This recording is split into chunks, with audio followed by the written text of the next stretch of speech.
أعوذ بالله من الشيطان الرجيم. بسم الله الرحمن الرحيم.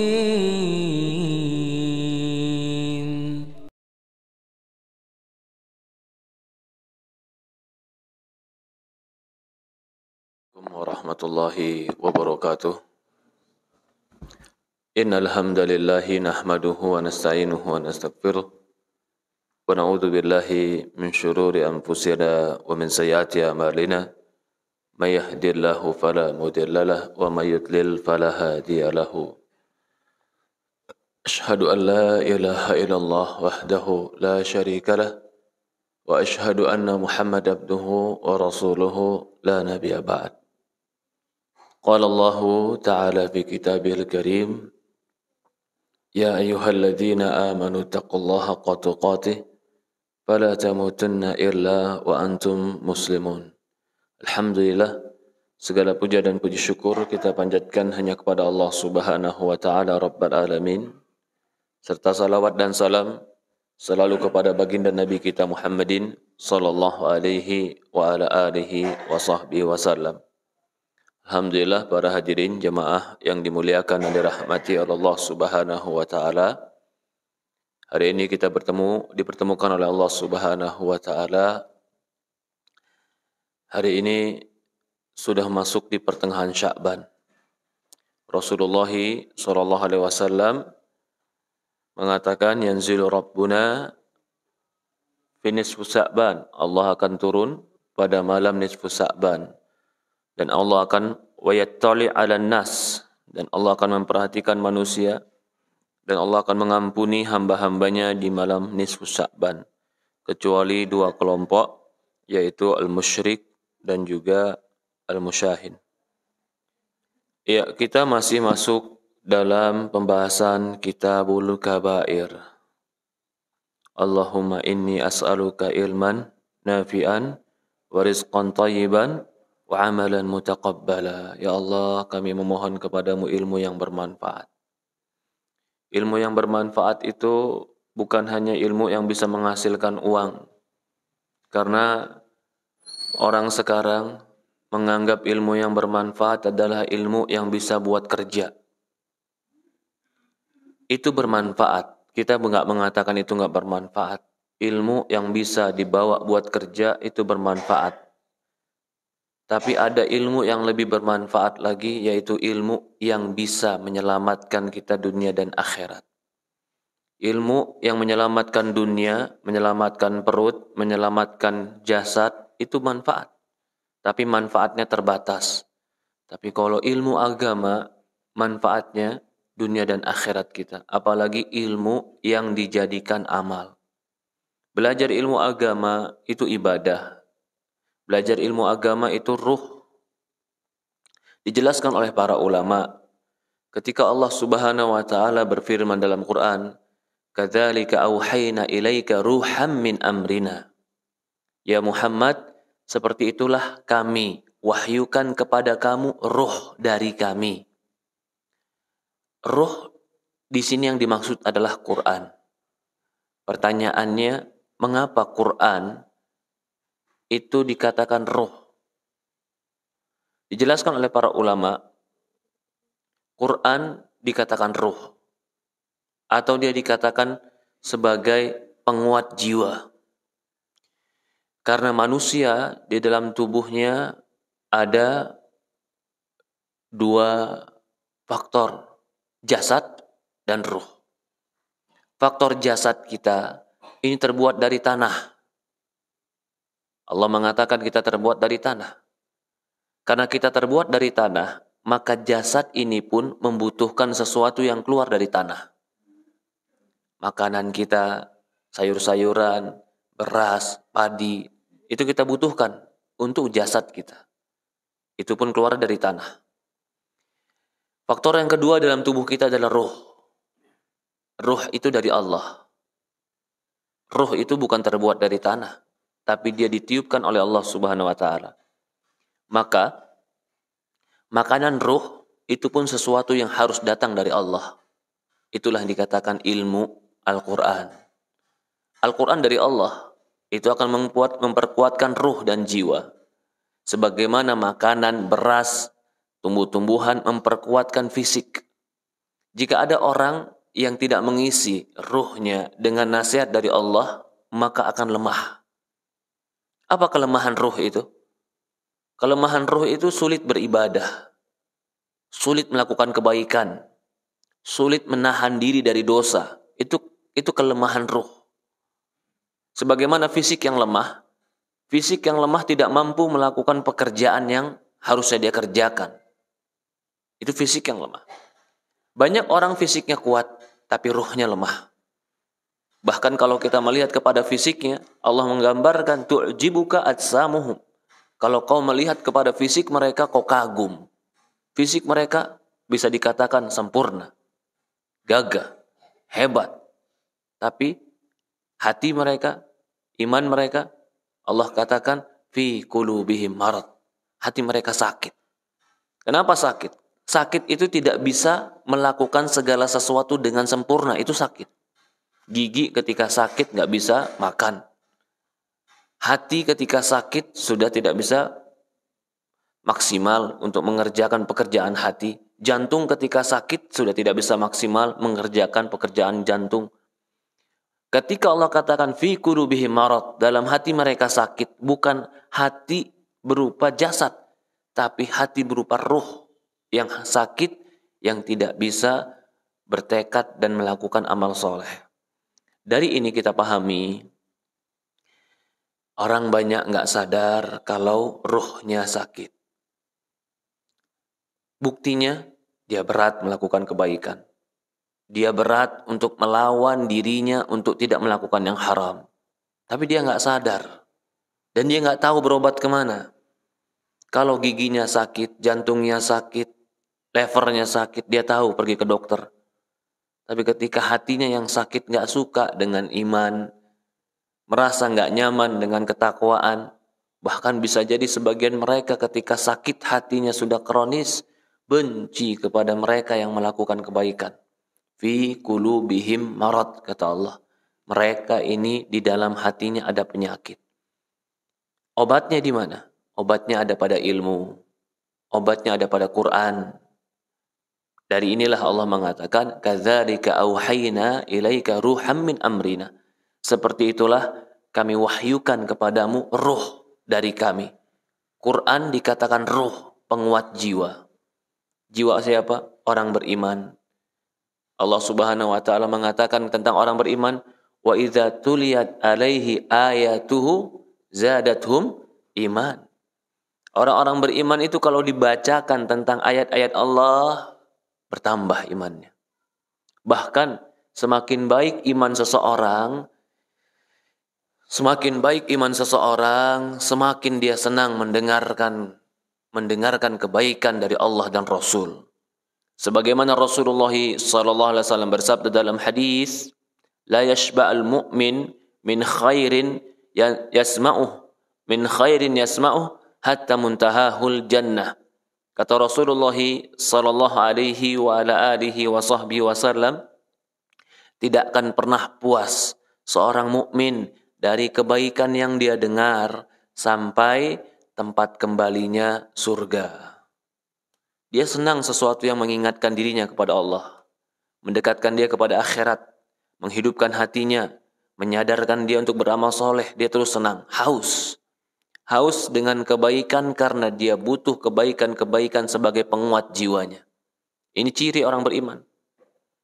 Adapun orang-orang yang fi qulubihim marad, yang dikatakan Al-Quran dalam hati mereka itu ada sakit, mereka bisa jadi tidak senang mendengarkan kebaikan. Bahkan Allah gambarkan dalam surat Al-Mudaththir, kalau dibacakan kepada mereka ayat-ayat Allah, humurun mustanfirah, mereka bagaikan keledai yang kabur, lari, ketakutan, gak suka mendengarkan ayat-ayat Allah dan hadis-hadis Rasulullah SAW. Para hadirin jamaah ikhwanu fiddin wa akhwatu fillah, bapak-bapak dan ibu-ibu yang dimuliakan dan dirahmati Allah Subhanahu wa taala. Ini nikmat Allah yang besar untuk kita. Allah sukakan hati kita belajar ilmu agama. Ini lebih besar daripada segala nikmat dunia. Ini anugerah Allah kepada kita. Tidak semua orang Allah sadarkan dan Allah cintakan dirinya belajar ilmu agama. Karena Allah hanya memberikan hidayah, Allah hanya memberikan kecintaan untuk mendengarkan ilmu agama itu kepada orang-orang yang Allah pilih, Allah sukai. Dari ini Rasulullah mengatakan, man yuridillahu bihi khairan. Barang siapa yang Allah inginkan untuk dia kebaikan, yufaqihu fiddin, Allah mudahkan dia belajar agama. Semoga Allah masukkan kita ke dalam golongan orang-orang yang Allah mudahkan dalam kebaikan. Sebenarnya kita mau masuk ke dalam permasalahan dosa besar berikutnya, judi. Tapi sebelum dosa besar judi, sebenarnya dosa besar khamr, minum khamr belum selesai. Ada sedikit lagi pembahasan yang ingin dibahas. Pembahasan yang berikutnya tentang minum khamr atau orang yang mabuk adalah orang yang minum khamr dan mabuk itu dinafikan, ditiadakan dari dia keimanan. Sebagaimana dalam hadis Abu Hurairah radhiyallahu an, Rasulullah sallallahu alaihi wasallam bersabda, la yasriqu sarik hina yasriqu wa huwa mu'min, wa la yazni zani hina yazni wa huwa mu'min, wa la yashrabul khamr hina yashrabuha wa huwa mu'min, at-taubatu ma'rudatu ba'd. Tidaklah mencuri orang yang mencuri, dia beriman. Tidaklah berzina orang yang berzina, dia dalam keadaan beriman. Tidaklah minum khamr orang yang minum khamr, dia dalam keadaan beriman. Taubat itu selalu terbentang setelahnya. Diriwayatkan Imam Bukhari. Dalam riwayat yang lain, man zana aw syaribal khamr naza'allahu minhu al-iman kama yakhlal insanu qamisu min ra'si. Barang siapa yang berzina atau minum khamr, maka Allah akan membuka dari dia keimanan sebagaimana salah seorang kalian membuka pakaiannya dari kepalanya. Diriwayatkan juga minum khamr itu ya bisa jadi terancam untuk jatuh kepada kesyirikan. Sebagaimana dalam hadis, inna ra'atul jannah la tujadu min masiratul 500 am wa la yujriha 'aqim wa la manan wa la mudminul khamr wa la 'abidul wasan. Sesungguhnya surga itu harumnya dapat dicium perjalanan 500 tahun dan tidak akan mencium wanginya surga orang yang durhaka kepada orang tua, orang yang mannan. Mannan ini orang yang mengungkit-ungkit kebaikan atau orang yang mengadu domba. Namimah, namam itu ya. Mannan ini mengungkit-ungkit kebaikan. Wala mutminul khamar. Yang berikutnya tidak akan mencium wanginya surga adalah orang yang mabuk atau mutminul khamar ini ya orang yang alkoholik. Wala abidul wasan, dan orang yang menghambakan diri kepada berhala. Dalam riwayat lain, la yadkhulul jannah mutminul khamr wala mu'minu bisihr wala qati'ur rahim. Tidak akan masuk surga orang yang mabuk khamr atau orang yang beriman kepada sihir atau qati'atur rahim atau orang yang memutuskan tali silaturahmi. Man mata wa huwa yashrabul khamr saqahu Allahu min nahrin qawtah wa huwa ma'u yajri min furujil misat aizaniyat yu'di ahlun naru rihu furujihinna na'udzubillah. Tidak akan masuk surga orang alkoholik, orang yang sudah seperti orang yang sudah nggak bisa lepas dari atau sulit lepas dari mabuk. Itu dia sudah menjadi kebiasaannya. Dan tidak akan beriman orang, dan tidak akan juga masuk surga orang yang beriman kepada sihir. Maksud beriman kepada sihir di sini bukan berarti kita nggak percaya sihir. Kita percaya adanya sihir. Tapi maksudnya beriman kepada sihir di sini melakukan sihir. Kita percaya adanya sihir. Sebagaimana kaumnya Nabi Musa melakukan sihir. Tapi orang mukmin tidak boleh, haram, musyrik bagi orang mukmin melakukan sihir. Ya berikutnya tidak akan masuk surga adalah orang yang qati'atur rahim, memutuskan tali silaturahmi. Barang siapa yang mati dan dia dalam keadaan minum khamar, ya Allah, naudzubillah. Betapa banyak ini orang minum khamar akhirnya mati. Setelah minum khamar dia mabuk, tabrakan mobilnya. Setelah minum khamar dia berantem, dia dibunuh orang atau dia membunuh orang. Betapa banyak kejadian seperti ini. Bahkan sebagian mereka overdosis karena mabuk. Apa kata Rasulullah? Barang siapa yang mati dan dia dalam keadaan mabuk, maka Allah akan meminumkan dia nanti di yaumul qiyamah dengan sungai Ghawthah. Apa itu sungai Ghawthah? Sungai yang airnya mengalir dari kemaluan perempuan-perempuan bezina di neraka. Yu'di ahlun nari rihu firujihin, yang baunya mengganggu penghuni neraka, yang keluar dari kemaluan orang-orang yang berzina. Nauzubillah. Inna Allah yab'athani rahmatan wa huda lil alamin wa ba'athani la'amhiqal ma'azif wal mazamir wa amrun jahiliyah wa aqsimu rabbi ta'ala bi'izzati wa la yashrabu 'abdi min ibadi jar'atan min al-khamr illa saqaituhu mithlaha min hamimil jahannam wa la yad'aha 'abdu min ibadi min makhafati illa saqaitu iyaha fi hata'ir qudus ma khairun nadama. Sesungguhnya Allah mengutus aku dengan rahmat dan petunjuk untuk alam. La'am haqqa ma'azib wal mazamir wa amru jahiliyah. Ya, wa aqsimu rabbi. Aku diutus juga untuk menghancurkan alat musik, lagu-lagu dan perkara-perkara yang berkaitan dengan jahiliyah.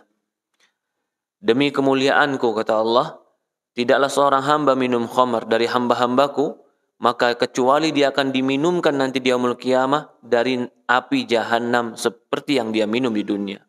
Dan tidaklah seorang hambaku di dunia meninggalkan khamar karena takut kepadaku, kecuali nanti aku akan minumkan kepadanya di surga dengan sebaik-baiknya minuman.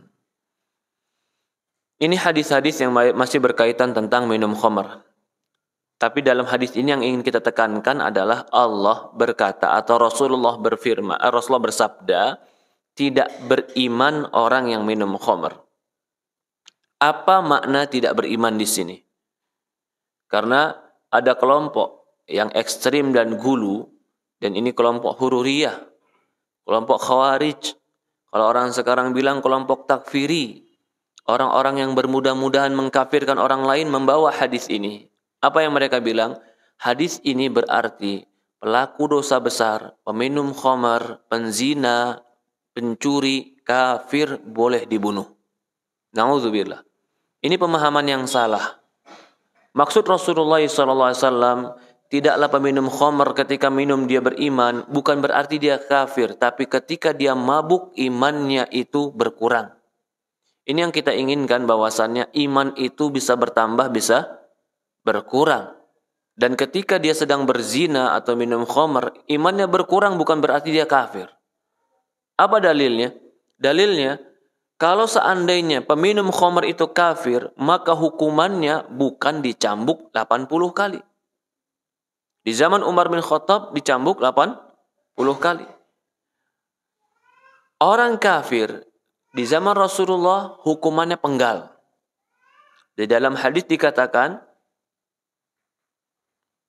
man taraka dinahu faqtuluh. Barang siapa yang meninggalkan agamanya, maka bunuh dia. Jadi jelas, orang yang meninggalkan agama di dalam Islam itu dibunuh.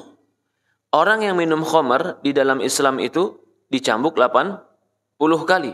Bagaimana orang-orang khawarij dan takfiri itu bisa mensatukan hukum bahwasannya orang yang minum khamar itu kafir?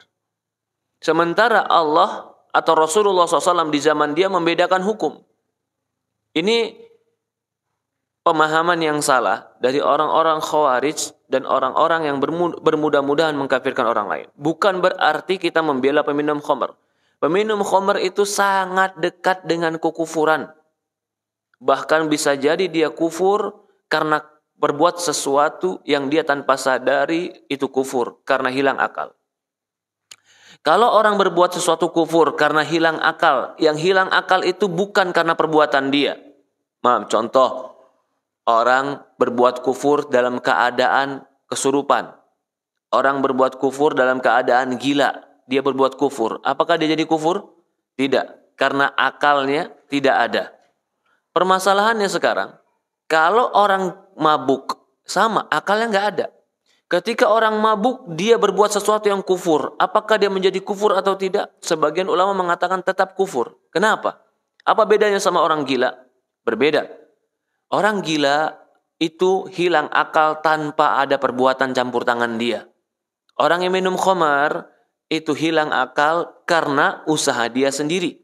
Maka yang diinginkan di sini, la yashrabul khamr hina yashrab wa huwa mu'min. Tidaklah orang yang minum khamr ketika meminumnya dia beriman, artinya tidak sempurna dan tidak baik keimanannya. Bahkan bisa jadi dia dekat dengan penghuni kekufuran. Hadis yang berikutnya masih berkaitan dengan khamr. La'anat khamr. Allah melaknat yang buat khamr. Bi'ainiha wa syaribuha wa saqiha wa ba'i'uha wa mubta'aha wa asiruha wa mu'tasiruha wa hamiluha wa mahmulah ilaih. Ada 8 kelompok yang Allah laknat tentang khamr. Yang pertama, khamr sendiri dilaknat, barangnya, peminumnya, yang menuangkannya, yang menjualnya, yang membelinya, yang membuat jadi khamr, yang minta dibuatkan, dipermentasikan, pemikulnya, yang memikul dan dipikul, yang mengangkat, yang membantu. Kata Rasulullah SAW, lu'inat, Allah melaknat mereka. Jadi sama sekali tidak boleh. Kalau ada orang punya toko itu disewakan bagi orang yang di situ ada jualan khamr. Yang punya toko pun termasuk terlarang, lu'inat, dilaknat. Kalau dia punya mobilnya disewakan untuk mengangkat barang yang dalamnya ada khamr. Yang punya mobil pun termasuk terlaknat. Karena Rasulullah lu'inat al-khamr, dilaknat berkaitan dengan khamr 8 perkara ini. Kalau dia cuman penjaga atau security, keamanan di sebuah toko yang toko itu jualan khamr, dia juga terlaknat. Tidak boleh. Di sini Rasulullah SAW ingin menegaskan semua yang berkaitan dengan khamr jangan kau lakukan. Termasuk juga asir wa mu'tasir. Asir itu yang membuat fermentasi, dia jual buah-buahannya, dia jual anggurnya. Dia jual anggurnya kepada pabrik khamr yang jelas-jelas itu pabrik khamr. Maka petani anggur tadi termasuk berdosa. Yang membuat, yang minta dibuat, yang memikul, yang menjual, yang membeli, yang meminum, yang menuangkan, semuanya terlaknat. Laknat artinya putus dari rahmat Allah Subhanahu wa taala. Dalam riwayat lain dikatakan, atani Jibril alaihi salam faqala ya Muhammad, inna Allah la'ana al-khamr wa 'asiruha wa mu'tasiruha wa ba'i'uha wa mubta'aha wa syaribuha wa akilu thamanaha wa hamiluha wa mahmulu ilaihi wa saqaiha wa mustaqiha. Hampir sama. Ya Muhammad, Jibril berkata, ya Muhammad, sesungguhnya Allah melaknat khamr, pembuat fermentasinya, yang meminta dipermentasikan, yang menjual, yang membeli, yang meminum, yang memakan harganya, yang memikulnya, yang minta dipikulkan, yang menuangkan dan minta dituangkan, semua dilaknat oleh Allah Subhanahu wa taala. Di dalam riwayat lain masih berkaitan tentang khamr. Rasulullah SAW dari Abdullah bin Amr bin As radhiyallahu anhu berkata, la ta'udu syarabul khamr idza maradu. Qala al-Bukhari, qala Ibnu Umar, la tusallimu ala syurbatul khamr. Dalam riwayat dikatakan dari Abdullah bin Amr bin As, jangan kalian menjenguk orang suka minum khamr kalau dia sakit. Dalam riwayat Bukhari dikatakan Abdullah bin Umar berkata, jangan kalian mengucapkan salam kepada peminum khamr. Jadi di zaman itu, ya, pelaku dosa itu, pelaku maksiat itu betul-betul terkucilkan dan terboikot. nggak ada yang mau salam, nggak ada yang mau duduk sama dia. Ini nanti ada hadis lagi. La tujalisu syarabul khamar wa la ta'udu mardahu wa la tushahid janazah. Perhatikan hadis. Jangan kalian duduk-duduk sama tukang minum khamar. Jangan kalian menziarahi atau menjenguk kalau dia sakit. Jangan kalian mempersaksikan syahadat jenazahnya kalau dia mati. Fa in syaribul khamar yaji yaumul qiyamah musawwad dan wajah. Karena orang yang minum khamar nanti di yaumul qiyamah datang dengan wajah yang hitam. Mudalli'an lisanu ala sadar. Lisannya, lidahnya menjulur sampai dadanya. Yasilu lu'abuhu air liurnya terus menetes. Yaqduru kullu man ra'ahu arafa annu syaribul khamar. Semua orang yang melihat dia dan mempersaksikan dia tahu kalau ini adalah peminum khamar. Berkata para ulama, innama yunha an iyadatuhum li anna syaribul khamar fasiqun mal'un. Dilarang menjenguk orang yang sakit kalau tukang minum khamar karena peminum khamar itu fasik dan dia dilaknat. Allah telah melaknat dan Rasulullah telah melaknatnya. La'anallahu khumur wa syaribuha fa inna ishtaraha wa asuruha kama mal'un maratain. Fa in saqaha li ghairika mal'una thalatha marat wa dhalika na'in iyadatu wassalamu alaihi illa an yatuba faman taba taballahu alaihi. Ya. Ini masalah berikutnya. Jadi di zaman itu bahwasannya peminum khamar betul-betul terboikot, mahjur. Enggak dijenguk ketika sakit, enggak disalamin ketika ketemu, enggak diurusin ketika jenazahnya, kecuali yang ngurusin hanya menguruskan untuk wajib, yang lain enggak ada yang lihat. Bahkan dikatakan juga ya di sini tadi enggak boleh diajak duduk ngobrol, duduk bareng-bareng, tidak. Apalagi ketika duduk bersama mereka dan di mejanya ada khamar, itu pun kita termasuk orang yang terlarang dan terlaknat. Dari ini sebagian ulama berpendapat, walaupun kita makan makanan yang halal, tetapi di tempat kita makan tersebut dijual minuman khamar, maka kita menanggung bagian daripada kesalahan. Gak boleh masuk rumah makan yang khamarnya. Apalagi negeri kita ini. Negeri kita banyak rumah makan yang halal. Rumah makan yang ada jual khamarnya sedikit. Berbeda mungkin kalau di negeri-negeri yang memang di sana khamar bersebar. Mau gak mau mereka makan. Ya, tapi kalau bisa orang mukmin dan harusnya tidak di rumah makan yang di sana dijual khamar. Wala tujalisuhum, jangan duduk dengan mereka, artinya jangan bergaul dengan mereka. Ini merupakan hukuman sosial di zaman tersebut bagi peminum khamar. Terkucilkan, terhinakan, tidak dihargai. Ini salah satu cara untuk orang menghindarkan perbuatan-perbuatan khamar. Tapi qadarullah di zaman sekarang, subhanallah, malah terbalik. Orang yang berbuat baik seolah-olah malah terkucilkan. Orang yang berbuat maksiat, dosa, malah dianggap sebagai orang yang biasa, wajar, hebat, modern, maju. Na'udzubillah. Ini merupakan tipu daya syaitan. Yang syaitan sudah mengatakan kepada Allah Subhanahu wa Ta'ala, aku akan menghias-hiasi bagi mereka dunia dan aku akan perindah untuk mereka dunia. Jadi, kalau ada peminum khamar, apakah boleh kita mensolatinya? Sebagian ulama mengatakan jangan solati juga, kecuali yang menyolati atau yang mengurus jenazahnya hanya orang-orang yang menganggap bisa menggugurkan kewajiban. Kalau nggak ada yang ngurus sama sekali malah mudarat. Nah, ini pun dalil sebenarnya. Dalil sebenarnya bahwasannya orang yang minum khamar itu nggak kafir, tetapi itu dosa besar sehingga jenazahnya hampir-hampir tidak diurus oleh kaum muslimin.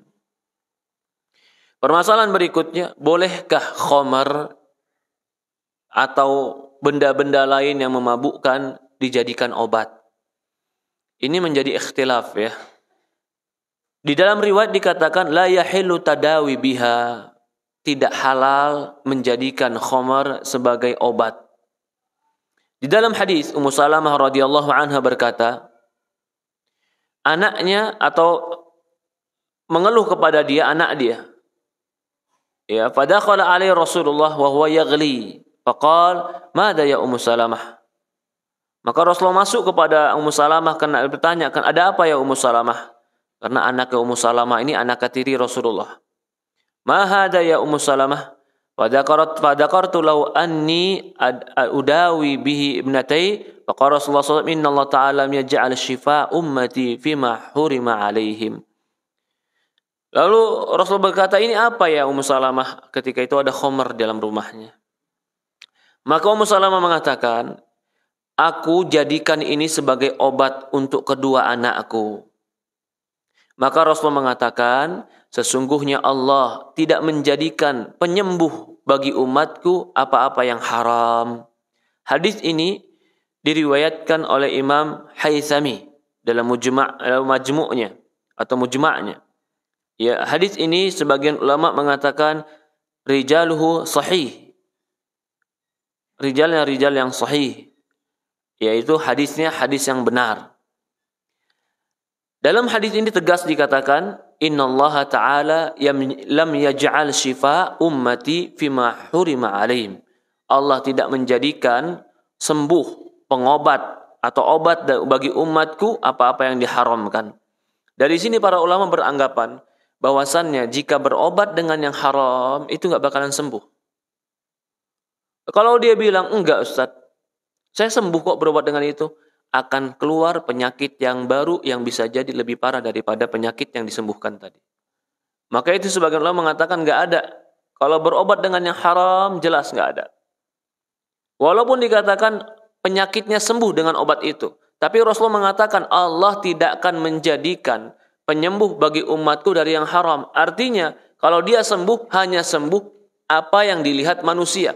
Tapi bisa jadi itu malah menjadi penyakit yang lebih besar.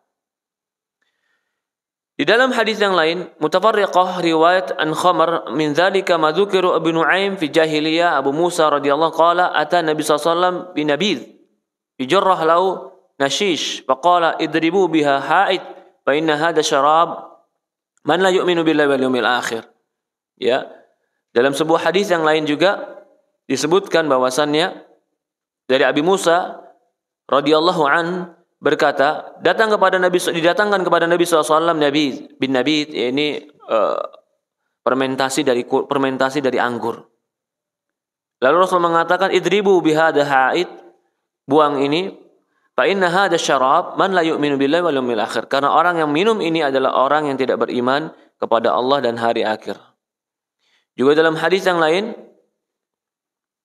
ini Syekh ingin menegaskan tentang bahwasannya tidak boleh. Mangkana fi sadrihi ayatun min kitabillahi wa sabbu alaihi khamar sayaji yaumul qiyamah kullu harfin min tilka ayat fa ya'khudhu nasibu hatta yuwaffiqu baina yaday Allah tabarak wa ta'ala wa yukhasimu man khasama al-Qur'an khasama al-wail wa liman kana al-Qur'an khasama yaumul qiyamah.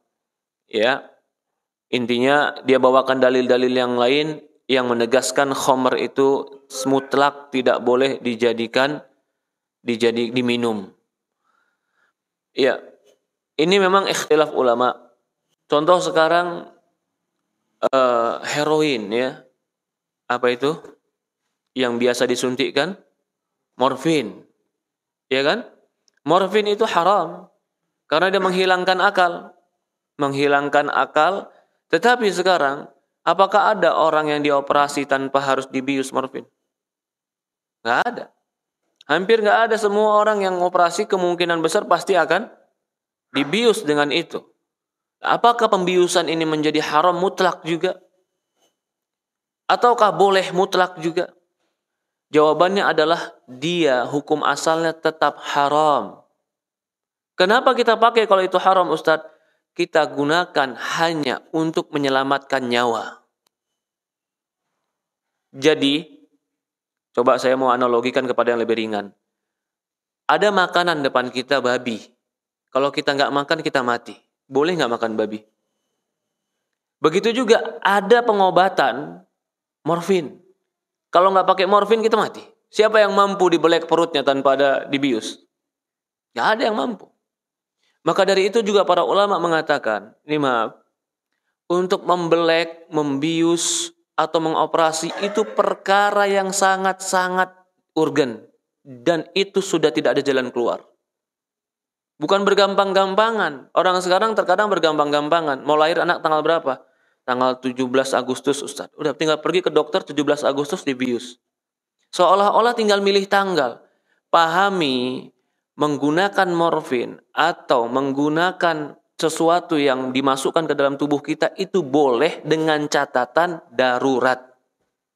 Dengan catatan apa? Darurat. Maka itu Syekhul Utsaimin rahimahullah ta'ala ketika akhir hayatnya dia mau dioperasi dadanya. Dia punya penyakit paru-paru. Ditanya sama Syekh Utsaimin, apakah harus menggunakan bius? Ya harus, Syekh. Bagaimana mau dioperasi dada di sekolah nggak pakai bius? Apa jawaban Syekh Utsaimin? Aku nggak berani, kata dia. Aku khawatir bius itu masuk ke dalam tubuhku. Kalau sedang operasi aku mati dalam keadaan bius masih ada dalam tubuhku. Artinya masih ada yang pemabuk itu dalam tubuhku. Syekh Utsaimin nggak mau. Permasalahan juga, ini dia sakit. Dia nggak mau berobat dengan itu. Apakah juga jadi terlarang? Tidak. Kita cuma ingin mendudukkan masalah. Jangan berpikir bahwasannya berobat dengan yang haram itu bergampang-gampangan kayak berobat dengan yang halal. Beda. Berobat dengan yang terlarang itu hukum asalnya tetap nggak boleh. Kecuali menyelamatkan jiwa. Kalau sudah menyelamatkan jiwa, maka jadi boleh. Tapi kalau hanya sekedar berobat yang tidak menyelamatkan jiwa, masih ada obat-obat alternatif yang lain dan bisa disembuhkan, maka sebagian ulama mengatakan tidak boleh. Contoh lain, permasalahan tentang berobat dengan obat batuk yang ada sedikit alkoholnya. Ini juga ada obat-obat batuk yang ada sedikit alkoholnya. Sebagian ulama mengatakan haram mutlak. Karena yang sedikit saja dikatakan khamr itu segala sesuatu qaliluhu haram atau sedikitnya memabukkan maka itu haram. Sebagian ulama menafsirkan kalau dia cuma ada persentasenya 0,05 umpamanya, sedikit. Lalu dalam proses pembuatan obat pun dia akan menguap. Begitu dia sudah jadi obat, lalu dia diperiksa ternyata kadar alkoholnya nggak ada lagi, paham? Jadi ini obat beberapa ramuan diramu. Dalam proses, tadi ada alkohol kan? Dalam proses berubahlah menjadi obat. Ketika sudah menjadi obat, dites lagi. Ternyata khamrnya udah nggak ada. Walaupun pembuatan pertamanya ada khamr. Maka yang seperti ini sebagian ulama mengatakan membolehkan. Karena dia sudah hilang dengan proses penguapan dan semisal dengan itu. Nah, ini permasalahan berobat dengan yang memabukkan atau dengan sesuatu yang haram. Tetapi hadis yang mengatakan Allah tidak menjadikan obat bagi umatku dari sesuatu yang haram, ini hadis yang benar. Kalau ada orang berkata, tidak Ustaz, saya bisa sembuh dengan memakan yang haram tadi. Maka kita katakan kalau seandainya penyakitmu itu sembuh, itu hanya tertutupi sementara dan akan keluar penyakit yang lain yang bisa jadi lebih bahaya daripada penyakit yang sebelumnya. Dan ini banyak. Banyak orang sekarang berobat dengan obat yang menyembuhkan satu penyakit tapi mendatangkan penyakit yang lain. Sebenarnya ini bukan obat yang baik. Obat itu menghilangkan penyakit dan tidak mendatangkan penyakit yang lain.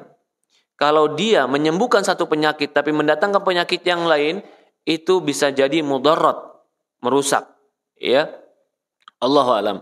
Ini berkaitan dengan khamar dan semisal dengan itu. Begitu juga di sini Syekh menukilkan, ingat ini buku dinukilkan oleh Imam Az-Zahabi ya di abad ke-7 atau ke-8 Islam. Lalu dia berkata, "Wal hashishah masnu'ah min waraqatil qanab haramun." Hashishah itu ya mungkin seperti kita ganja atau yang sesuatu yang dihirup. Yang dihirup ini dari daun qanab. Allah alam daun qanab ini daun apa yang mereka bisa gunakan? Ya. Lalu dikatakan di sini, ini kan di zamannya siapa? Zaman Imam Zahabi di abad ke-berapa? Abad ke-8. Abad ke-7, abad ke-8. Lah, kenapa pembahasan ini hashishah yang dihisap ini enggak dibahas di buku-buku mazhab? Mazhab Syafi'i, Ahmad, Hambali, Maliki enggak dibahas. Kata para ulama karena di zaman ulama mazhab di abad kedua dan ketiga Islam ini belum keluar.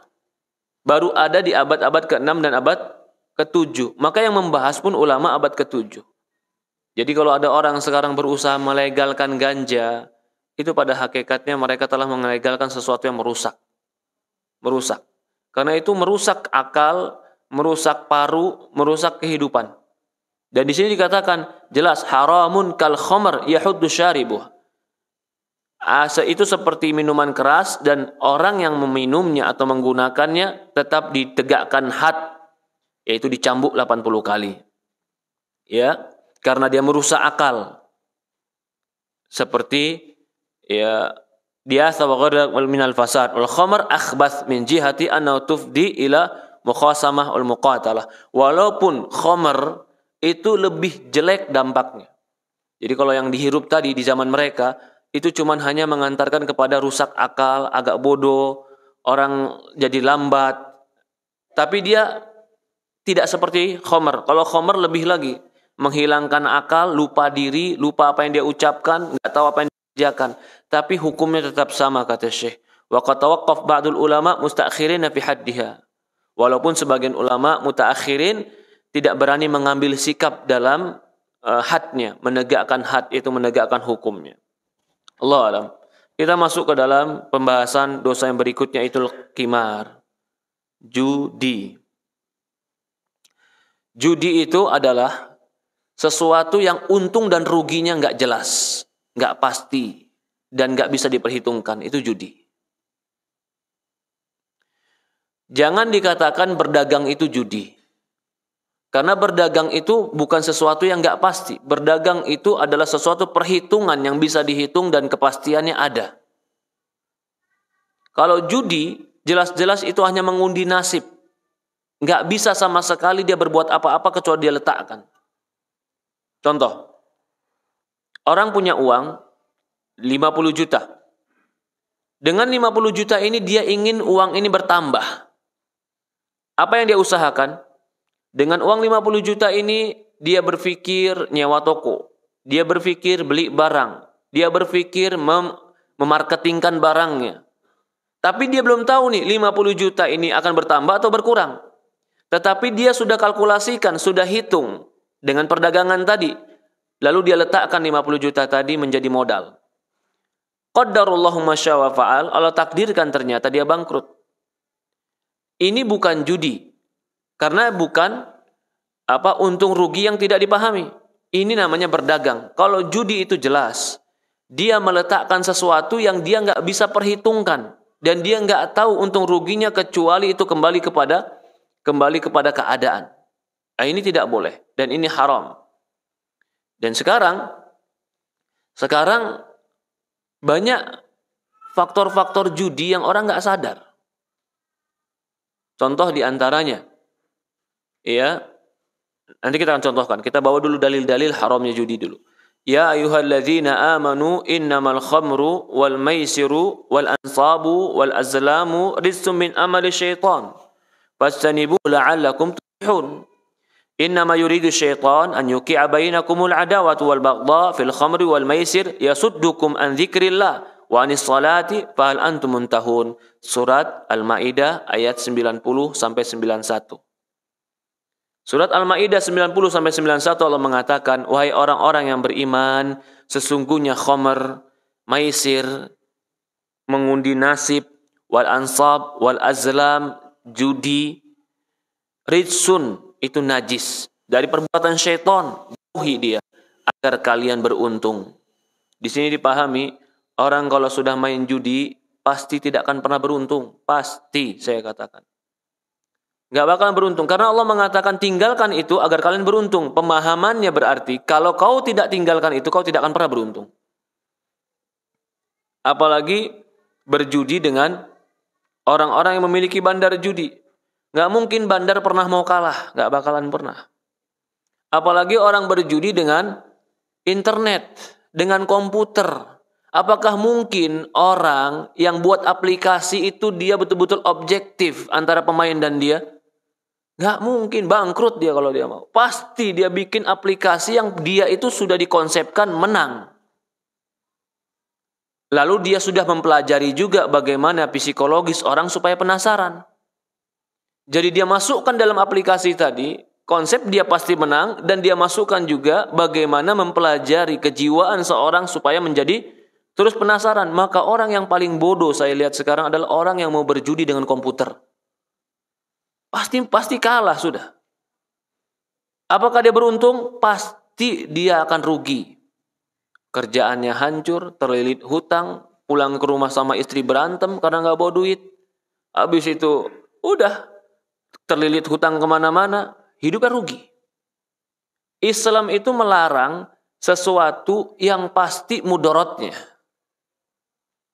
Dan mudorot itu pasti kembali kepada kita. Maka Islam itu mengharamkan segala sesuatu yang merugikan. Al-maisir huwal qimar bi'ainaukan. Maisir itu adalah judi bagaimanapun bentuknya.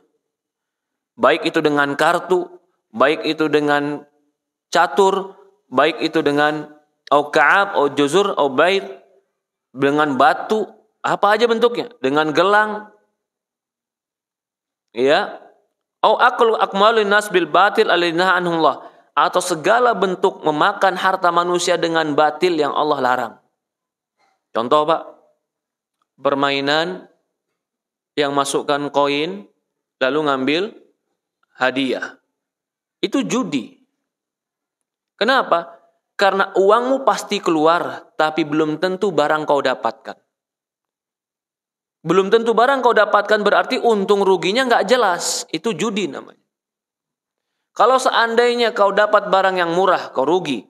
Kalau seandainya kau nggak dapat barang sama sekali, lebih rugi lagi. Kalau kau dapat barang yang bagus, kau untung. Tapi rugi itu pasti ada. Maka bentuk seperti itu, atau seperti tadi kalau barang yang koin ya, yang apa dia mengambil boneka, mengambil kue, mengambil mainan, itu judi. Atau seperti dia masukkan koin, tiba-tiba bola jatuh tapi nggak tahu bola jatuh ini kemana.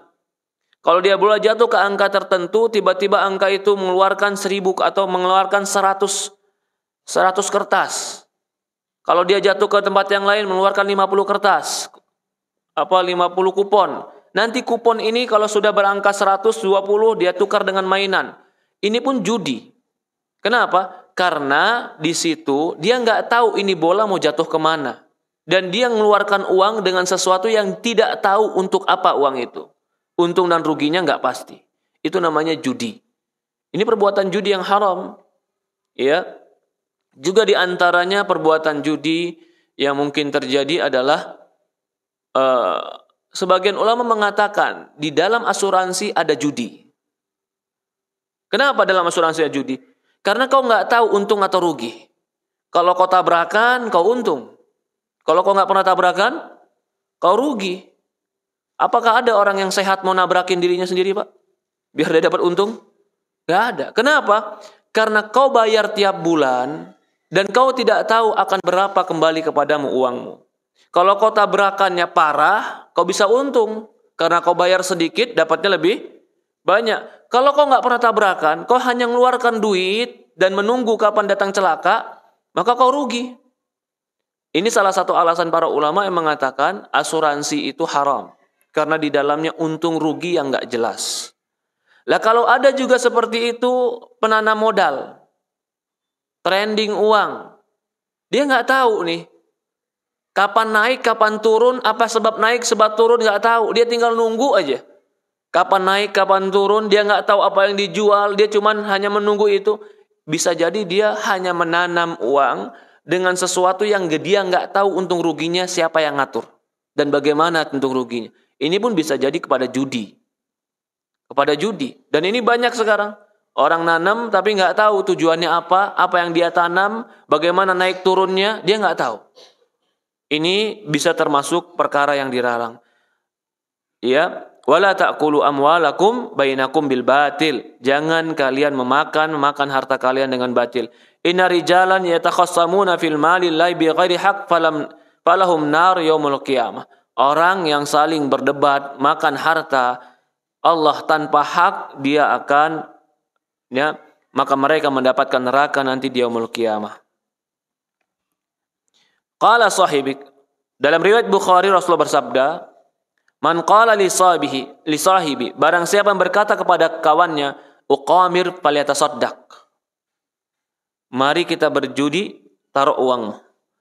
Ya, falyatasaddaq. Fa idza qala mujarrad qaul bi wujud kafara wa sadaqah famadhan, Ya, barang siapa yang berkata kepada temannya, marilah kita berjudi, maka kafarohnya dia harus bayar sedekah. Jadi judi itu bentuk lain lagi. Contoh bentuk judi, sama-sama bermain. Lalu dia meletakkan uang. Kamu letakkan uang, saya letakkan uang. Nanti siapa yang menang, dia akan mendapatkan uang itu. Kita nggak sadar, Pak, main kelereng itu judi. Sadar atau tidak? Kok judi, Ustaz? Iya. Kamu taruh berapa? 5. Saya taruh 5. Nanti kita main. Siapa yang menang buat saya semuanya. Judi tidak itu? Judi itu, Pak. Main kartu anak-anak judi. Bukan berarti kita larang. Ya sudah, main kelereng, main saja. Nggak usah pakai taruhan.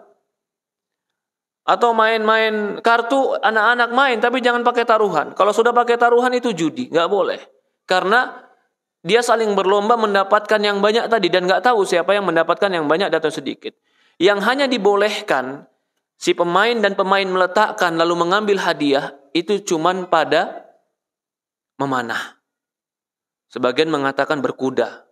Kenapa Allah dan Rasul yang mengecualikan ini?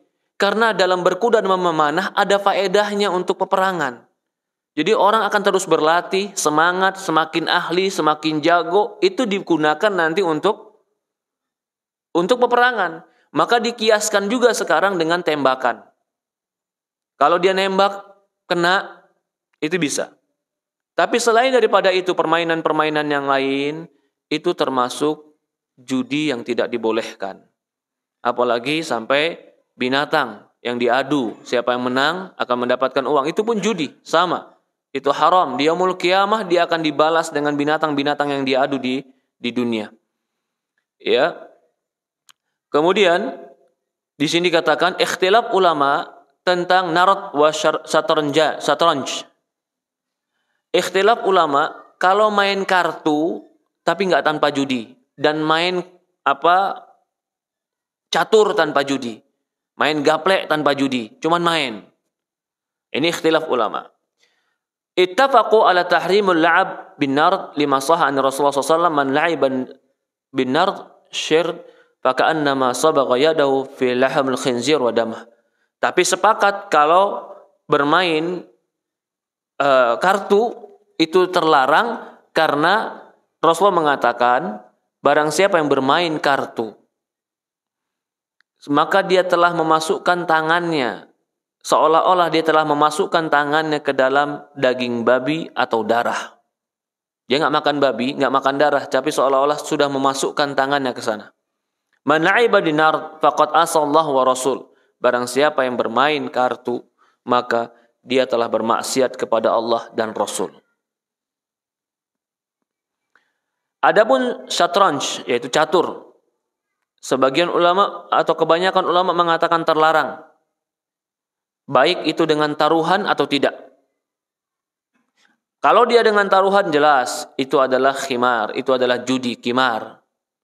Adapun tanpa, kalau main kartu atau main catur tanpa taruhan, maka itu sebagian ulama tetap menganggapnya sebagai judi, haram. Dihikayatkan, sebagian membolehkan, dan ini riwayat dari Syafi'i, kalau tidak menyibukkan dari yang wajib, tidak menyibukkan dari yang sholat. Ini juga apa? Catatannya.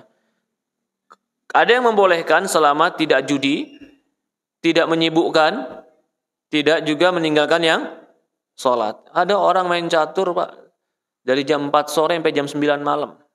Itu gelas kopi sampai 3 gelas sebelum habis caturnya nggak selesai. Sholatnya nggak tahu gimana. Ini nggak boleh. Ini terlarang. Ya Allah alam. Hurimat alaikumul maitata wa dama wa lahmal khinzir. Dari sisi pengharamannya ada mengatakan makruh. Karena hadis ini nggak menunjukkan haram. Hadis ini menunjukkan orang yang main kartu itu bagaikan orang memasukkan tangannya ke darah dan memegang babi. Yang haram itu makan babi. Megang babi haram atau tidak? Kalau yang mengatakan babi itu najis, ya megangnya haram. Kalau yang mengatakan babi itu nggak najis, ya megangnya nggak haram, tapi itu dibenci, jelek. Kamu memegang sesuatu yang tidak baik. Tapi perumpamaan ini tentu perumpamaan dari Rasulullah SAW. Lalu di dalam Quran tadi Allah mengatakan innamal khamru wal maisuru wal ansabu wa azlamu ritsun. Sesungguhnya khamr, sesungguhnya maisir, judi, mengandu nasib itu ritsun. Ritsun itu adalah jelek, kotor, najis. Maka pertanyaan di sini dibahas oleh para ulama, apakah khamr itu najis atau tidak? Alkohol itu najis atau tidak? Sebagian mengatakan alkohol itu najis, sebagian mengatakan tidak. Tapi yang benar, alkohol itu haram dan tidak najis. Apa pendalilannya? Yang pertama, di zaman Rasulullah SAW ketika diturunkan ayat tentang khamr, para sahabat menuangkan khamr-khamr ke jalanan. Kalau seandainya khamr itu najis, haram bagi kita menuangkan yang najis ke tengah jalan kaum muslimin karena mengganggu kaum muslimin. Yang kedua, kalau berdalil dengan ayat ini bahwasanya khamr itu najis karena Allah mengatakan ritsun, al-khamru ritsun. Apa najis maksudnya? Apakah juga pemain kartu yang berjudi juga najis megang kartunya? Ini juga dibahas. Maka yang diinginkan para ulama atau diinginkan dalam ayat ini, sebagian ulama berpendapat yang diinginkan najis di sini adalah perbuatan yang menjijikkan. Khamr, berjudi, yang semisalnya itu bukan najis zatnya, tapi najis perbuatannya, perbuatan yang menjijikkan. Dan ini pendapat yang benar. Allah alam. Ya.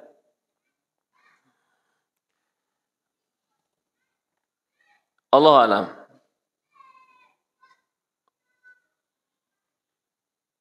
Inna lillahi fi kulli yawm 360 nadratan ila khalqi laysa li sahibi syat fiha nasib. Di sini Syekh kemudian menyebutkan dalil-dalil tentang hadis-hadis yang berkaitan tentang bermain kartu dan bermain catur. Hadis-hadis yang banyak yang seolah-olah mencela, bahkan memberikan ancaman, inna lillahi fi kulli yawmin 360 nadratan ila khalqihi laysa li sahibi syah fiha nasib. La'ibu syantranj li'annahu yaqulu syah mat. Jadi ternyata di zaman dulu juga pemain catur itu caturnya itu dari patung-patung berbentuk berhala.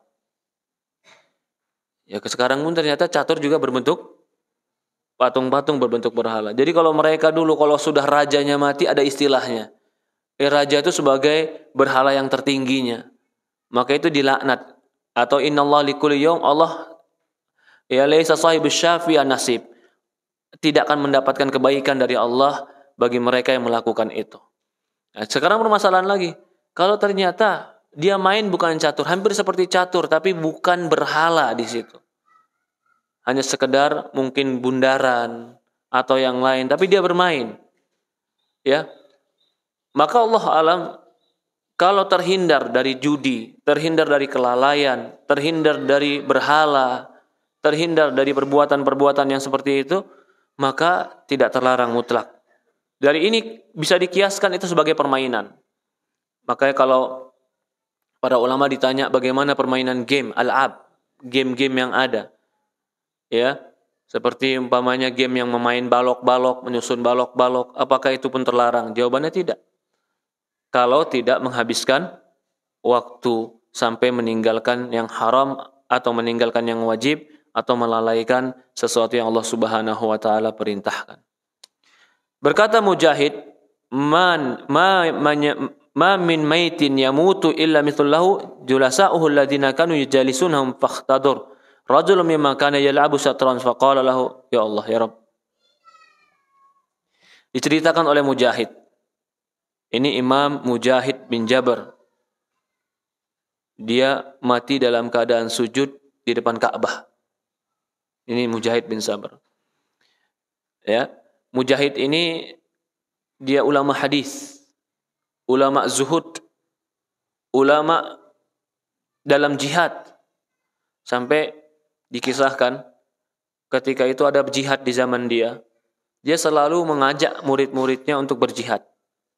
Tapi murid-muridnya nggak pernah ngelihat di mana si Mujahid ini kalau lagi perang. Nggak tahu murid-muridnya kemana. Yang jelas murid-muridnya berperang tapi nggak ngelihat Mujahid. Tapi setiap peperangan selalu ada orang yang memecahkan barisan dan bertopeng. Sampai suatu hari sudah beberapa kali peperangan, murid-muridnya sepakat. Nanti kalau orang bertopeng itu datang, peperangan, biarkan dia masuk. Begitu peperangan selesai, kejar dia. Selesai peperangan, ternyata betul orang bertopeng ini masuk. Selesai peperangan, dikejarlah orang ini oleh murid-muridnya. Ternyata ketika dibuka wajahnya itu adalah Mujahid, guru mereka. Suatu hari Mujahid pergi ke Ka'bah untuk tawaf, untuk dia umroh. Begitu dia sholat di depan Ka'bah dekat maqam Ibrahim, dia meninggal dalam keadaan sujud. Mujahid bin Sabr. Ini Mujahid bin Jabr, dari dia muridnya Abdullah bin Abbas.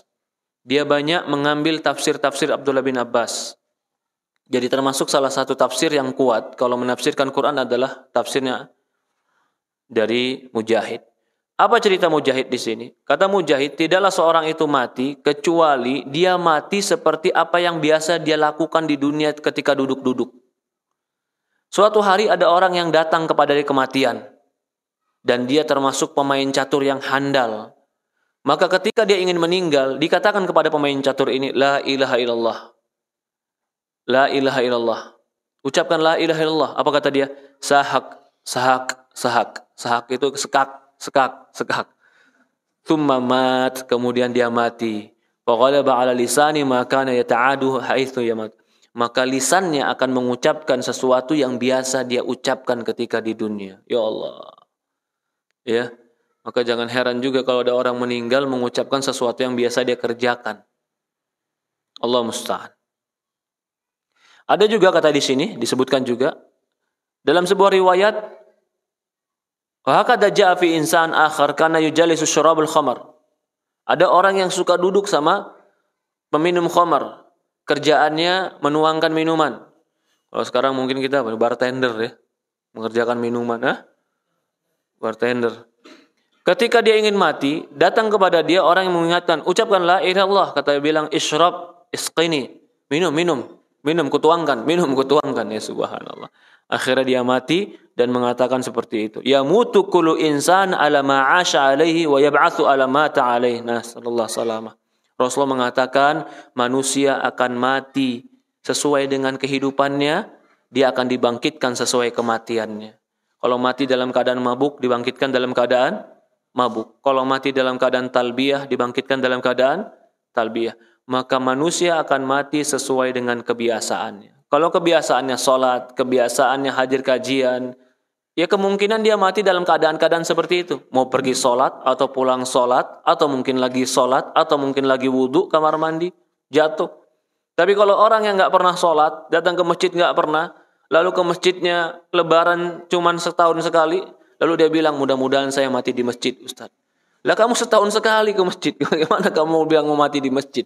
Gak mungkin, sangat jauh. Tapi kalau orang yang satu hari 5 kali ke masjid, sangat dekat, mungkin dia mati di masjid. Mungkin lagi berjalannya, mungkin lagi pulangnya, mungkin lagi dalam keadaan di masjidnya, atau dalam keadaan tertentu. Dan banyak kita dengar, orang-orang yang, anak-anak muda yang meninggal ketika ingin ke masjid karena tabrakan. Mau pulang dari masjid, tabrakan. Ya Allah akan mencatat dia sebagai orang yang berbuat baik karena dia melakukan sebuah kebaikan, dan di yaumul qiyamah dia akan dibangkitkan dalam keadaan bagaimana dia mati. Kalau dia mati dalam keadaan mau beribadah kepada Allah, Allah bangkitkan dia dalam keadaan seperti hal tersebut. Tapi kalau dia mati dalam keadaan bermaksiat kepada Allah, nasallallahu salam wal afiyah, naudzubillah. Ada sebagian orang mati gara-gara minum obat kuat ingin berzina, Pak. Alhamdulillah minasyaitonirrajim. Begitu dia makan obat kuat mau berzina, jantungnya enggak kuat, mati di atas kasur dengan pelacur. Na'udzubillahi minasyaitonirrajim. Nas'alullah salamah wal afiyah. Ini banyak kejadian seperti ini. Orang akan mati sesuai kebiasaan. Ya, mungkin ini saja yang kita bahas. Ada pertanyaan, tafadhol. Besok akan kita bahas dosa besar yang berikutnya adalah qadhaf, menuduh orang yang baik-baik sebagai penzina. Ini akan dibahas di pertemuan akan datang, yaitu sebulan berikutnya. Karena 2 minggu yang akan datang, berarti tanggal berapa itu?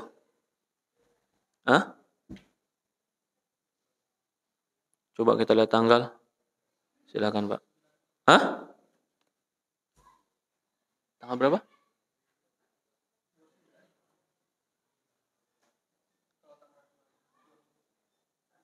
Sebentar, saya buka kalender, Pak. Ada kalender? Saya nggak ada kalender ini. Di HP di mana ini? Hah? Tanggal 19? Tanggal 19 masih ada pertemuan kita insyaallah. Karena setelah itu tanggal 22-nya Ramadan. Tanggal 19-nya kita insyaallah akan menyelesaikan kisah-kisah Abu Bakar As-Siddiq radhiyallahu an. Bagaimana tentang Abu Bakar As-Siddiq. Dan mungkin setelah itu Ramadan, kita berhenti dulu setelah Ramadan, tapi mungkin masjid akan ada kajian-kajian di Ramadan, nanti akan diumumkan oleh panitia masjid. Tapi kalau kajian saya di Ramadan, insyaallah saya akan berhenti dulu, nanti insyaallah pada Ramadan kita lanjut lagi.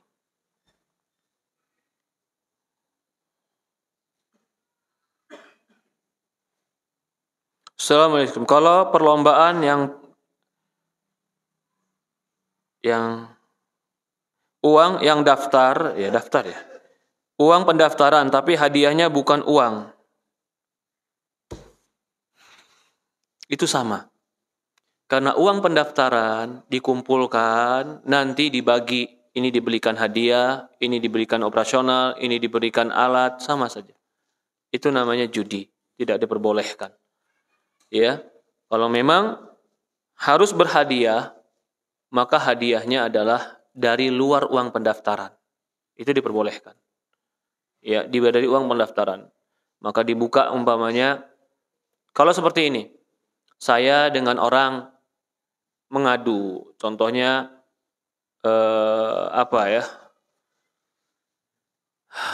mancing lah. Saya mancing, dia mancing. Tapi datang orang ketiga bilang, siapa yang paling besar ikan di antara kalian berdua, saya yang kasih hadiah. Itu judi atau tidak? Tidak judi, itu boleh. Itu boleh. Begitupun perlombaan-perlombaan yang lain. Kalian balapan sepeda berdua, yang menang nanti saya kasih hadiah. Itu tidak judi. Karena keduanya tidak mengeluarkan uang.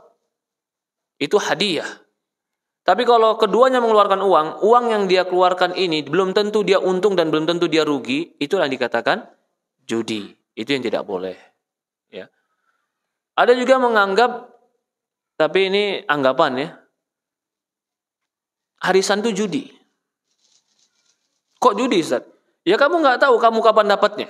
Di situ ada sisi kamu sesuatu yang kamu tidak tahu. Ada sisi yang di situ kamu untung dan ruginya nggak tahu. Walaupun kamu akan dapat, tapi kamu nggak tahu kapan kamu dapatnya. Terakhir, pertama, belakangan, diundi. Ya walaupun sebagian mengatakan ya nggak judi, karena uang dia akan kembali. Ada yang mengatakan itu utang. Karena kalau kau pakai sekarang, uang siapa yang kau pakai? Uang orang yang akan harus kau ganti. Berarti ketika kau bermain arisan, kau antarkan dirimu kepada hutang. Maka itu arisan juga diperselisihkan ulama. Apakah boleh atau tidak. Syekh Shalih Fauzan mengatakan tidak boleh. Syekh Utsaimin yang saya ingat mengatakan boleh. Syekh Shalih Fauzan berpendapat juga di situ ada riba. Ada riba di situ. Ribanya dari sisi apa? Pinjamkan aku sekarang, kau pinjamkan, ku pinjamkan kau nanti. Itu riba. Gini maksudnya. Ini sedikit saja ya, berkaitan dengan apa? Arisan. Saya dapat duluan. Padahal saya baru bayar 100.000, tapi saya dapatkan 1 juta. Berarti saya punya utang berapa? 900.000 yang harus saya ganti kepada 9 orang. Kalau ini akadnya pinjaman dan harus saya ganti, maka riba. Kenapa? Pinjamkan saya sekarang, syaratnya apa? Akan kupinjamkan kau nanti. Jadi ribanya dari sisi apa? Riba janji akan kupinjamkan. Contoh lain yang lebih jelas lagi. Saya datang kepada seseorang. Saya bilang sama dia, pinjamkan saya uang sekarang, 1 juta.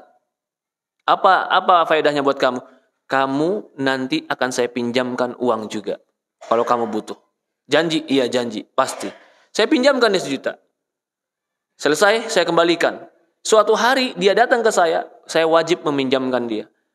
Perjanjian ini sebagai faedah, keuntungan dari meminjamkan, walaupun bukan keuntungan uang, tapi keuntungan manfaat.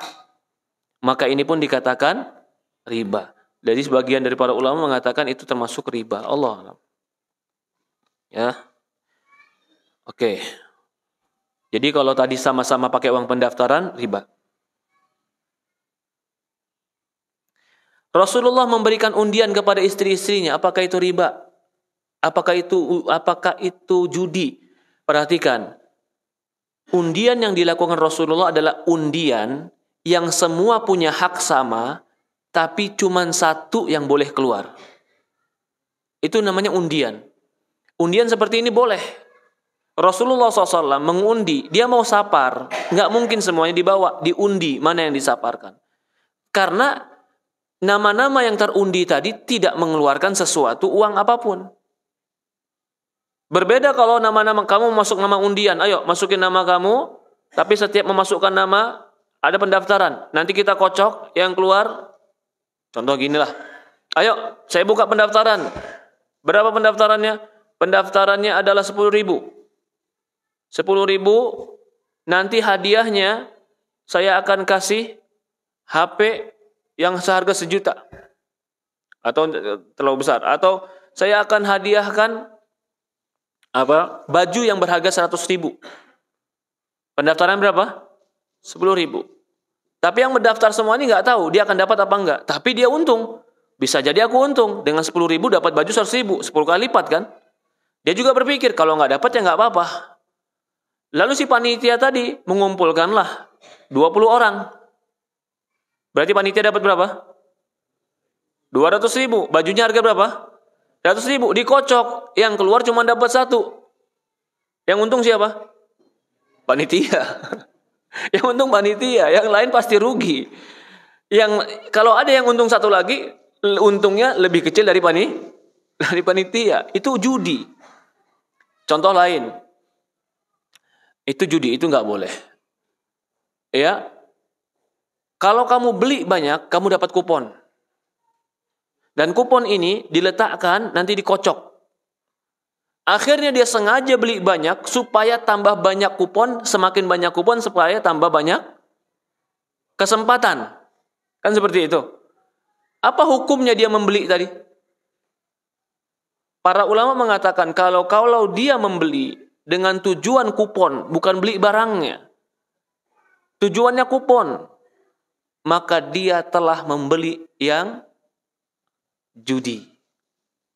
Contoh lain, anak kecil tahu nih di makanan snack kecil-kecilan ada hadiah, tapi dia nggak tahu hadiahnya apa. Dia beli 1, robek nggak dimakan. Dia beli 1, robek. Dia cuman hanya mau cari mainannya saja. Dia berarti membeli kucing dalam karung. Dia nggak tahu apa yang mau dia beli, seperti judi itu. Tapi kalau masalahnya lain lagi, ini masih masalah judi, dia beli barang-barang yang memang dia butuhkan. Begitu dia selesai membeli barang dibutuhkan, dia ditawarin, Pak, Ibu karena beli barang ini banyak, harga sekian, kami kasih kupon sekian. Kebetulan kupon dapat. Lalu dia isi, dia masukkan. Lalu dia dapat. Judi atau tidak? Tidak, karena dia bukan membeli kupon, dia membeli barang. Tapi kalau dia membeli barang dengan tujuan kupon, maka sama saja membeli kupon. Ya, itu termasuk yang terlarang. Jadi kalau undian istri Rasulullah SAW undian itu beda lagi, karena di situ mereka tidak mengeluarkan sesuatu dan di situ mereka punya hak yang sama, tapi yang mendapatkan hak cuma 1. Nah, ini pun boleh kita dengan anak-anak umpamanya. Anak-anak kita yang kecil-kecil umpamanya 3 anak dapat mainan cuma 1 nih ayahnya, atau karena sesuatu keadaan mainan cuma 1, semua rebutan. Lalu kita bilang, oke, ini mainan diundi, 3 nama dikocok, yang keluar nama punya dia. Itu boleh kayak begitu. Ya. Bagaimana hukum mendapatkan undian dari perusahaan atau dari tempat kerja, misalnya mendapatkan undian umroh, apakah termasuk haram? Ya, jawabannya, kalau kau tidak mengeluarkan apa-apa, tiba-tiba namamu dimasukkan sebagai hadiah, tapi hadiahnya cuma 1, itu namanya boleh. Ini contoh tadi. Kantor punya hadiah umroh, tapi cuma buat 1 orang, pegawainya 50 orang. Kalau dipilih salah satu takut iri, akhirnya dikocok mana nama yang keluar dia yang umroh. Itu boleh. Sama seperti ketika Rasulullah mengocok mana yang namanya keluar, dia pergi bersama Rasulullah SAW. Bagaimana jika kita membeli produk yang lagi diskon? Apakah boleh kita membelinya? Boleh, beli aja. Lagi diskon, kenapa? Ya, Diskon yang bagaimana yang terlarang? Allahu alam. Diskon yang terlarang kalau diskon itu berkaitan dengan riba. Kalau kau beli dengan kartu bankmu, kau dapat diskon sekian. Itu terlarang. Kenapa? Jawabannya, pertanyaannya, kenapa saya dikasih diskon? Karena kau punya uang di bank itu. Berarti keuntungan saya memberikan uang ke bank itu, saya mendapatkan diskon. Diskon ini berupa bunga sebenarnya. Keuntungan. Kadang kan banyak. Kalau beli dengan kartu ini dapat diskon sekian. Kalau masalahnya ini yang dipermasalahkan. Kalau tadi kartu bank jelas. Bank itu kita ketika naruh di bank, uang kita dimanfaatkan bank untuk pinjam meminjam. Itu riba berarti. Kita memodalkan dia untuk riba. Lalu ketika kita sudah memodalkan dia untuk riba, kita dikasih keuntungan. Apa keuntungannya? Diskon kalau pakai kartu dia. Keuntungan setelah meminjamkan uang. Itu kalau dari bank. Nah, ini menjadi permasalahan kalau kita naruh uangnya di aplikasi online. Taruh di GoPay atau semakna dengan itu. Bayar dengan GoPay, maka kau akan dapat diskon. Nah, ini juga jadi pembahasan. Meletakkan uang ke GoPay, apakah sama meletakkan uang ke bank? Ya, kalau dikatakan sama, berarti engkau telah memodalkan untuk pinjam-meminjam. Kalau dikatakan tidak, itu wadiah, itu titipan. Kalau titipan begini. Kalau titipan, saya nitipin uang ke dia. Yang namanya titipan, uang saya nggak boleh dipakai sama dia. Kapan saya mau ambil, saya ambil. Itu titipan. Oke. Ketika ketitipan tadi, lalu saya dikasih uang sama dia setelah saya nitip, apakah itu riba? Jawabannya tidak. Ya, maka disitulah ikhtilaf tentang meletakkan uang di mana? Di GoPay atau semisal dengan itu.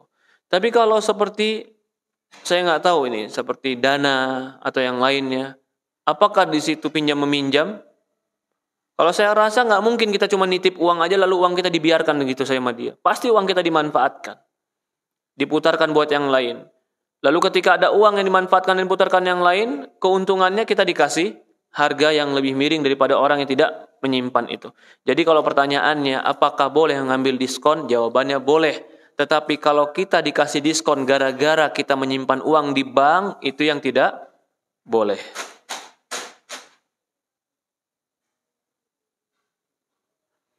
Hukum pendaftaran sekolah, tes mendaftar, tapi tidak lulus tes.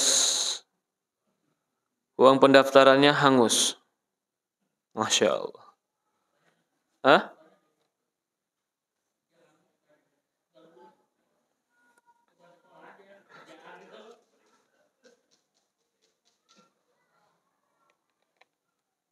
Kenapa harus bayar? Hah? Uang pendaftaran.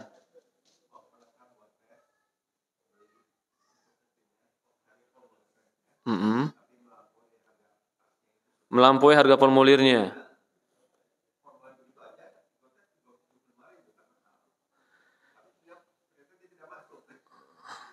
Iya. Anda kalau mengatakan itu riba atau mengatakan itu judi, Anda belum berani juga. Tapi kalau mengatakan apakah masuk itu ke dalam memakan harta orang tanpa benar? Wala ta'kulu amwalakum bainakum bil batil. Jangan kalian memakan harta kalian dengan cara batil. Bisa juga ada pandangan itu. Ya, bisa juga ada pandangan itu. Kenapa harus bayar sementara dia tidak akan mendapatkan fasilitas? Ya. Kalau hanya sekedar tes berarti kan itu mengadu kemampuan. Mengadu kemampuan, kalau dia untung masuk, kalau dia tidak untung maka tidak masuk. Ya memang itu perlu dibahas lagi. Saya nggak berani berbicara apa-apa ya, karena sensitif ini kalau saya jawab ntar akhirnya salah semua, benar semua. Tapi pertanyaannya, apakah ada sisi pertanyaan ini? Benar, ada sisinya. Ini ada sisinya. Kenapa dia harus bayar? Karena dia tes. Oke, berarti tes pendaftaran. Lalu mengadu kemampuan, skillnya diadukan di sini. Skill apa? Baca Quran, mungkin skill yang jawaban. Kalau dia nggak mampu, nggak lulus. Lalu uangnya kemana? Hilang. Bukankah termasuk memakan harta orang tanpa ada alasan yang jelas? Wala ta'kulu amwalakum bainakum bil batil. Jangan kalian memakan harta kalian dengan cara batil. Tapi pasti mungkin mereka juga ada pertimbangan-pertimbangan lain, tapi yang jelas Allahu a'lam ya. Ini perlu lagi dibahas lebih banyak lagi dari sisi-sisi yang lain sehingga kita nggak tergesa-gesa untuk menjawab. Allahu a'lam. Ada pertanyaan lain, silahkan.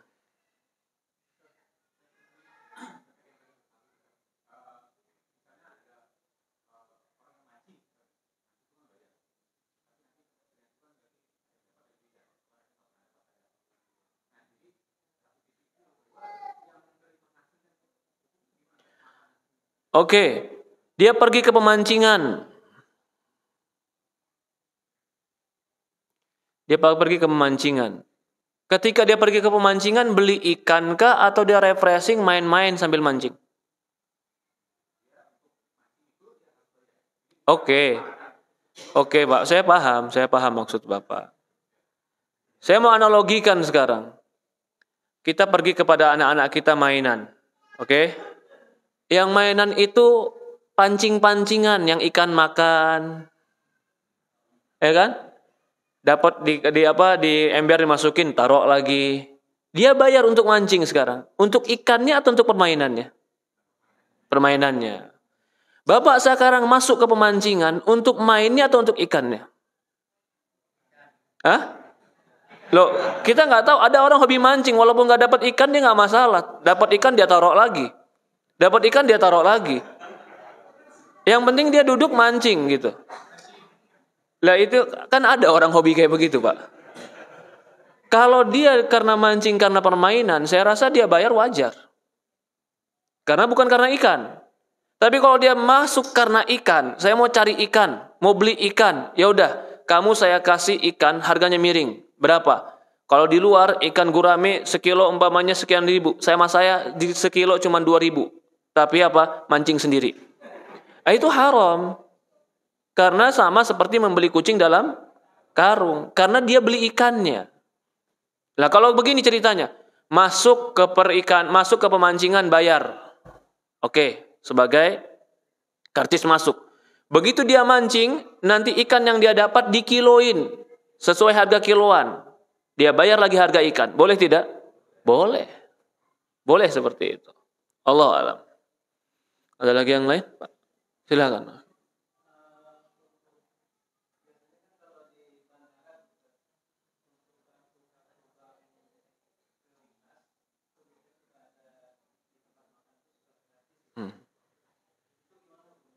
Iya.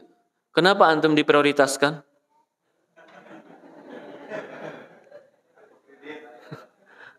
Karena ada hubungan atau punya uang di bank. Maksudnya supaya apa? Tambah uangmu taruh di kami kasih prioritas yang lain.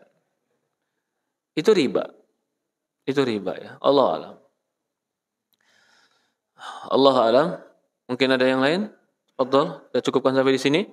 Insyaallah di tanggal 19 sebelum Ramadan kita membahas tentang kisah-kisah tentang Abu Bakar As-Siddiq dan kita akan selesaikan Abu Bakar As-Siddiq. Nanti setelah Ramadan kita akan masuk kepada kisahnya Umar bin Khattab radhiyallahu anhu. Semoga Allah mudahkan untuk kita. Tutup dengan kafaratul majlis, doa kafaratul majlis. Subhanakallahumma wa bihamdi, subhanallah ilaha illa anta astaghfiruka wa atubu ilaik. Assalamualaikum warahmatullahi wabarakatuh.